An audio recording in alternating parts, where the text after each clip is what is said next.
Hello friends, આજે આપણે આવ્યા છે ડાયમંડ મસાલાની ફેક્ટરીમાં.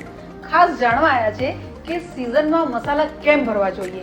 તો આવો આપણે આજે મળીએ છીએ ડાયમંડ મસાલાના ડિરેક્ટર અશ્વિન મેડમ સાથે. કેમ છો મેડમ? બસ મજામાં. મેડમ, આજે અમે ખાસ આપને મળવા આવ્યા છે અને મને એ જાણવું છે કે મસાલા તો 12 માસ મળે છે, છતાંય આપણે એક જ સિઝનમાં મસાલા કેમ ભરીએ છીએ? મસાલાની સિઝન એટલે શું? અત્યારની ગૃહિણીઓને એમ છે કે પહેલાંના જમાનામાં આપણે બાપ દાદાઓના વખતથી 12 મહિના મસાલો ભરતા હતા. પહેલાં આપણે ઘરે ખાંડી અને બધી ઘરે આપણે બધી એ કરી અને મસાલા આપણે ભરતા હતા. પણ અત્યારના જમાનામાં શું છે કે બધું આપણને રેડી મળતું હોય છે.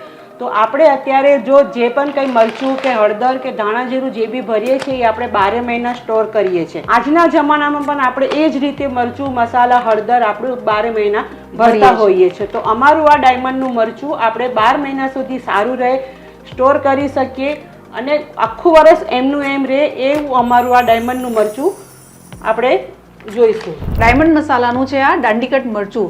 દાંડીકટ મરચું જ્યારે પણ આપ ખરીદો, ખાસ લોકો જોઈને લેજો કે દાંડીકટ છે કે નહીં. અને દાંડીકટ મરચા વિશે વધારે જાણવું હોય તો નીચે અમારી લિંક ચેક કરજો. મેમ, દાંડીકટ મરચા વિશે તો આપણે સારી અમને માહિતી આપી છે.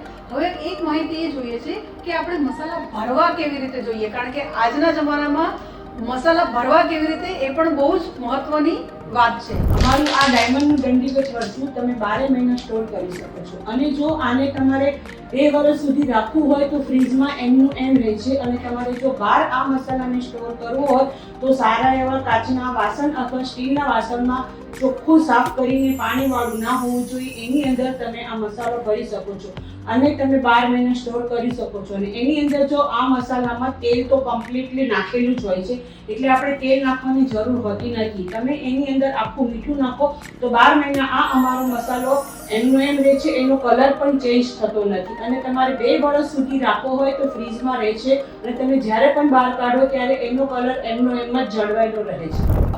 આ માહિતી બહુ જ સરસ આપી છે મેડમે કે તમે 2 વર્ષ સુધી પણ આ મરચું સ્ટોર કરી શકો છો. તેમજ આપણી પાસે આગળ રેન્જ છે ધાણા જીરું, હળદર અને ગરમ મસાલા. આ અમારું ધાણા જીરું છે. ધાણા અને જીરું અમે અલગ અલગ શેકી અને પછી મિક્સ કરીને અમે એનો પાવડર બનાવીએ છીએ. તો આ અમારું ધાણા જીરું પણ 12 મહિના 1 વર્ષ સુધી એમનું એમ રહી શકે છે. આ છે ડાયમંડ મસાલાનું ધાણા જીરું. જેમ આપ સૌ જાણો છો, આપણા બા મમ્મી જે હતા એ ધાણું જીરું લઈને શેકીને અને ઘરે એને ગ્રાઇન્ડ કરીને અને સ્ટોર કરતા હતા. તો આજના જમાનામાં હવે એવો સમય કોઈની પાસે છે નહીં.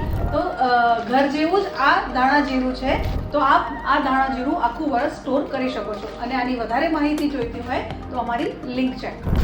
આ અમારું ડાયમંડનું હળદર છે. આ હળદર તમે 12 મહિના પણ એકદમ સ્ટોર કરી શકો છો અને એનો કલર એમનો એમ જળવાઈ રહ્યો છે. પણ એ જ ધ્યાન રાખવાનું છે કે તમે મરચામાં જે ચમચો કે જે વાસણ વાપરો એ તમે હળદરમાં ન વાપરી શકો. એના માટે તમે અલગ વાસણ અલગ ચમચો રાખી શકો છો. તો આપણું આ મસાલો 12 મહિના એમનો એમ રહી શકે છે. આ છે ડાયમંડની હળદર. અને ખાસ જે મેં કીધું છે એ રીતે આપણે સૌએ ખાસ ખ્યાલ રાખવો જોઈએ કે દરેક મસાલા સાથે અલગ અલગ વાસણનું અલગ અલગ ચમચાનો ઉપયોગ કરવો જોઈએ. તમે કોઈ પણ ભીનો વાસણ કે ભીના ચમચાનો ઉપયોગ ન કરશો, જેનાથી તમારા મસાલા આખું વર્ષ શુદ્ધ અને સારા રહેશે.